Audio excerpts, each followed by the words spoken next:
Hey everyone, we were just driving down the highway and came across this really awesome floating houseboat. So we contacted the builder, Richard, and he agreed to put it in the water for us so we could have a look. He built it all himself by hand. It's like a tiny floating cabin. It looks tiny, but you'll be really surprised to see how much he was able to fit in this houseboat. There's a dinette that turns into a bed, a full kitchen with fridge, sink, cooktop. There's a heater, full bathroom with a toilet, separate sink and shower. And then on top of that, there's a super spacious deck for hanging out and enjoying the surroundings. Ever since we saw this boat, we can't stop imagining how cool it would be to live in this for a whole summer, just living on the water. So we're really excited to show you this. We're gonna give you a full tour. Let's go take a look inside. So this houseboat is 24 feet long and 8.5 feet wide.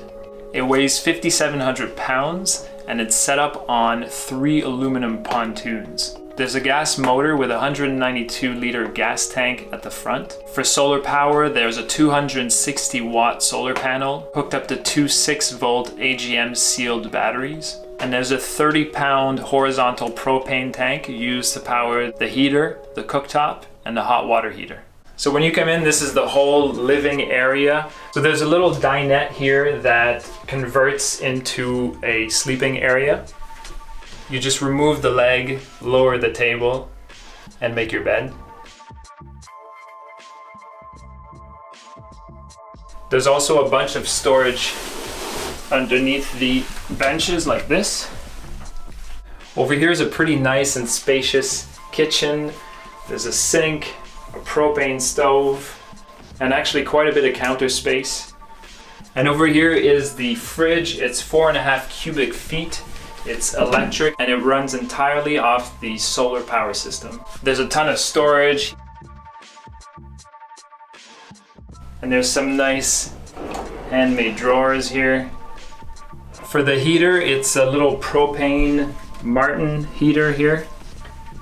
This is a pretty nice feature too. There's some open shelving, but he added some mesh because things are moving around in the boat quite a bit. Over here is the roof vent that runs off the solar power system also to get some good air circulation and prevent it from getting too hot in here. All the LED lights are also running off solar power. And this is the little dining area. There's some cup holders here and some storage for a few things here. If the boat's rocking, it won't move around. And believe it or not, even though this space is tiny, there's a full bathroom with a toilet and a shower. So it's just a dry toilet, dry composting toilet. And in the same space, there's a small shower. There's also a separate sink. And then the floor is made of wood slats and the water drains through the wood slats into the gray water system. And if you're taking a shower, you just close the curtain all around to cover the door and the toilet.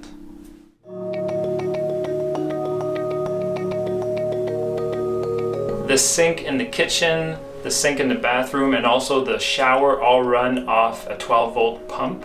And they all drain into a custom gray water filtration system that Richard designed. So apparently here in Quebec, you're allowed to dump your gray water, if you're on the boat, directly in the body of water that you're on. Richard thought it was important to filter the gray water before dumping it, so he actually custom built a gray water filtration system. It's basically a big charcoal filter that purifies the water before letting it drain. There's a 56 liter freshwater tank, but you can also flip a switch and draw water directly from the lake or river that you're on. For example, if you want to take a shower without emptying your freshwater tank, you just flip that switch and take your shower like that.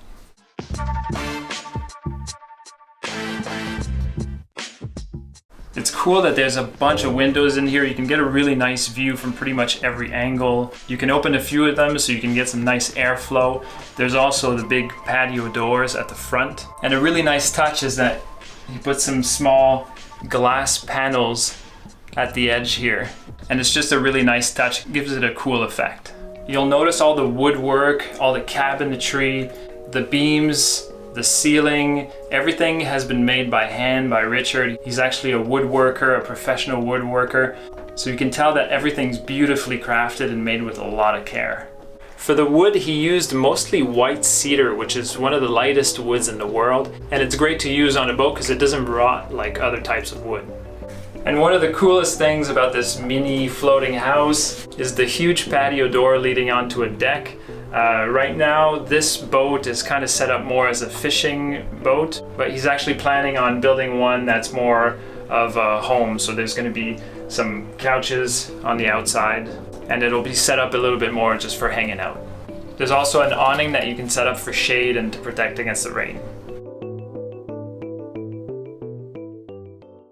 So many years ago, when we started trying to figure out what we wanted to do, if we wanted to live in a tiny house or a camper van or an RV or a sailboat, the sailboat was always one of our favorite options, but we hadn't really considered a houseboat like this on pontoons.